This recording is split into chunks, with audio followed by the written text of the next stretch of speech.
আসসালামু আলাইকুম এভরিওয়ান। তো আপনার এলাকার আমিন মডেল টাউনে আজকে অনেক দিন পরে আসলাম আর কি। তো এই জায়গাটা সৌন্দর্য এখনও নষ্ট হয় নাই, আশেপাশে মানুষ ফুটবল খেলতেছে। আর মূলত এই জায়গাটা অনেক দিন যাবৎ মানুষ আসলে একটা পর্যটন কেন্দ্র হিসেবে হয়ে গেছে আর কি।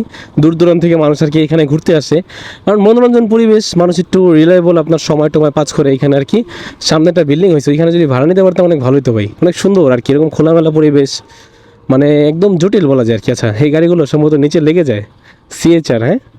আচ্ছা, আমাদের গাড়িগুলো লেগে যায় যদি, ওই জন্য কাজ করে এইভাবে করে নিতেছে আর কি। এই গাড়িটা আমার অনেক পছন্দের গাড়ি, সিএচআর গাড়ি। আচ্ছা, এই বিল্ডিংটা যার, এখানে একটা ফ্ল্যাট ভাড়া নিতে বললে অনেক ভালো লাগতো, কি সুন্দর রিল্যাক্স। তবে কি, যেখানে সুবিধা আছে অসুবিধা আছে সব কিছু মিলে ছিল, এখান থেকে কিন্তু দোকানপাট নাই, হসপিটাল অনেক দূরে, দেখা যায় এগুলো নিয়ে একটু আর কি প্রবলেম আর কি। তো যাই হোক, তো যাদের এত গাড়ি আছে তারা হয়তো দেখা যায় এখানে একটু রিল্যাক্সে থাকতে পারবে আর কি।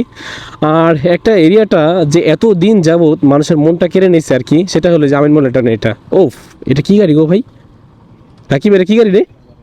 হ্যাঁ, এভারেস্ট, কঠিন তো গাড়ি না? আচ্ছা, লাক্সারি একটা গাড়ি মনে হলো আর কি ওইটা। তো যাই হোক, তো এই জায়গাটা আসলে ভাইরাল একটা প্লেস পুরো সাভারের এরিয়ার ভিতরে।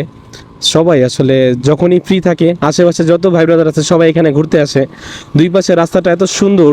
এই রাস্তাটা যদিও আগে আরও অনেক সুন্দর ছিল, যখন নাকি আপনার যখন এই নতুন নতুন করা হয়েছিল, বাট এখন বাউন্ডারি টাউন্ডারি আশেপাশে বাড়িঘর টাড়িঘর হয়ে দেখা যায় কি জায়গাটা একটু নষ্ট হয়ে গেছে। আবার রোডগুলো আগের থেকে একটু খারাপ হয়ে গেছে আর কি, দেখা যায় একটু ভাঙা ভাঙা আর কি হয়ে গেছে আর কি, জায়গায় জায়গায় আর কি।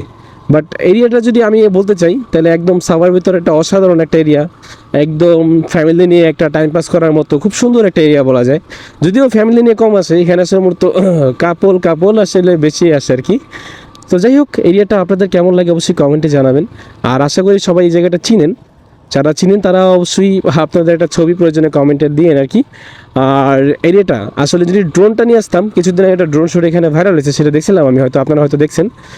ড্রোনটা নিয়ে আসলে হয়তো আপনাদের আরও সুন্দর করে ভিডিও করে দেখাতে পারতাম যে এরিয়াটার সৌন্দর্যটা কত সুন্দর। সামনে নদীর পাড়, ওইখান থেকে যদি একটা ব্রিজ হয়, দেন আপনার এই এই যে প্লটগুলো, এগুলোর দামও অনেক অনেক অনেক বেড়ে যাবে আর কি। আমি শেষ পর্যন্ত যাবো আজকে। তো চলুন, ওইখানে আমাদের কিছু ভাই ব্রাদার আছে, তাদের সাথে দেখা করব, আর কিছুক্ষণ সময় একটু আড্ডাটা দিব আর কি। তো চলুন আপনাদের নিয়েই আজকে আড্ডাটা দিই।